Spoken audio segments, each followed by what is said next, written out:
13 off turnovers in 6 of their 8 games this season. And so, Rex Ryan, as you watch the Cowboys play right now, what is the first thought that goes through your mind? You realize how good Dak Prescott is. I mean, that's what you think of. Absolutely. They are horrendous without him. And look, that offense, one of the best offenses in the league, led the league in offense when Dak Prescott plays. That's what I think about him. They were down. They in the 3 games they've played without him, they've scored a total of 1 touchdown. It came when they were down 31-3 in a game against the Cardinals with 3 minutes left. So they've essentially not scored a touchdown that was meaningful the entire time. Ryan Clark, what are we supposed to say here? I mean, what are we supposed to say today about this game? That you understand that this is 2 bad teams playing, but one reason why it's bad is because the best player, the best leader, the best person in an entire organization is no longer a part of the team, and the team is falling apart, and that's the Dallas Cowboys. When you look at these 2 teams, the relationships between their quarterbacks are totally different. The relationship between Carson Wentz and the Philadelphia Eagles is a very toxic relationship. It's like being in a relationship with Future, the rapper, right? You think it's going to go really well for most of the time, but you're going back and forth because you're trying to figure out, do I love him or do I hate him? That's where Carson Wentz is. That's where he's bringing Dan every day. He throws Dan away, and then he throws the fishing pole out, hooks him again, and brings him back in. But he's doing that to the fans, and he's doing that to the organization. But on the other side, you got your lifer. On the other side, you got the one that you need to marry. That's going to be a ride or die. That's going to show up every single day, and that's going to make everything about your life better. The Dallas Cowboys are terrible. They're abysmal. They're hot trash, straight up burning garbage. But Dak Prescott made them interesting every week. Dak Prescott made a team compete. Dak Prescott showed a team that they could be in every game because of who he was as a player and a man. That's not what we see right now between these 2 teams. And I really don't want to see either one of them play a playoff game the way that they're playing now. We do need to talk about Wentz, though, because he does have the moments, and he is supposed to be the difference maker in the division. What do you see? He was lucky that they played against Ben DiNucci last night. I mean, that's the truth. And the reality is this, it's getting really hard to stand up here and continue to have number 11's back. And I'll continue to do it. But I'm sick and tired of hearing you in post-game press conferences go, I just got to be smarter with the football. No kidding. No, duh! I know that. My 8-year-old son who plays flag football knows that. Like, at some point, stop saying it in your press conference and just start doing it. Because the reality is this. You will either smartly play your team into the playoffs or stupidly play your team out of the playoffs. And that's such a simple concept to grasp, and you're talented enough to do it. I will say this, watching the football game last night, you guys ever wake up in the middle of the night and watch an infomercial at 1 o'clock in the morning, and then you're watching it for an hour, you go, why am I watching this? I usually bias that too. That's what I felt like watching that game last night. I'm sitting there going, why am I watching this game? It's awful. At the end of but did you order the product? I mean, that's the question.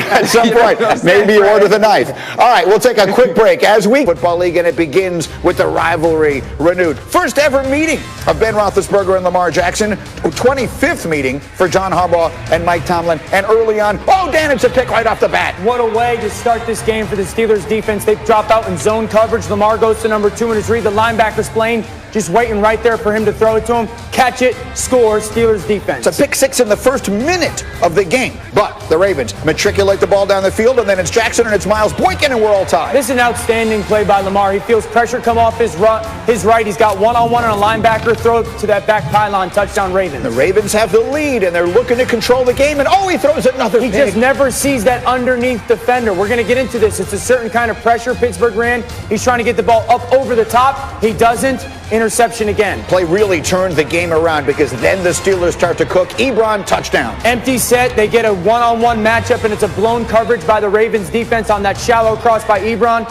Great job by Big Ben finding him. Again, Big Ben heating up. Juju, tough down to the play of the game. That's the play of the game to me. Juju sees it the same way as Big Ben does, and it gets that easy touchdown for the Steelers. James Conner takes it in. Steelers up by 4, but Lamar Jackson hanging in. Deep for Devin Duvernay. Outstanding job by Duvernay of just seeing that coverage, double move, go up, and then this is a great job of just finding space in that end zone. Lamar drifts, touchdown Hollywood Brown. Now we're going back and forth. Ravens are up by 3, under 8 minutes to go. Steelers, first and goal, Roethlisberger, Claypool. This is so savvy by Big Ben. He knows what the coverage is going to be. It's an awesome job by Claypool, and just a little nuance by Big Ben with the shoulder pump creates that touchdown for the Steelers. 2 minutes left. Clutch time here for Lamar Jackson. 4th and 3 from the 7. He's going to keep it, and down he goes. And everyone expects that Lamar is going to be a runner in that situation. This is a great play by the nose tackle. But you see all the white jerseys coming.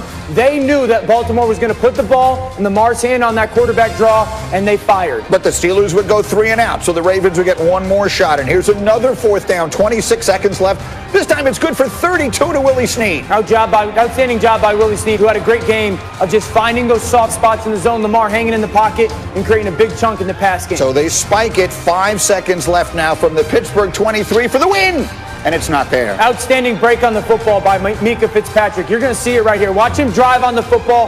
That is a clean play. Elevate and go make bang, bang. Steelers get a win. Steelers unbeaten at 7-0. They win a thriller, 28-24.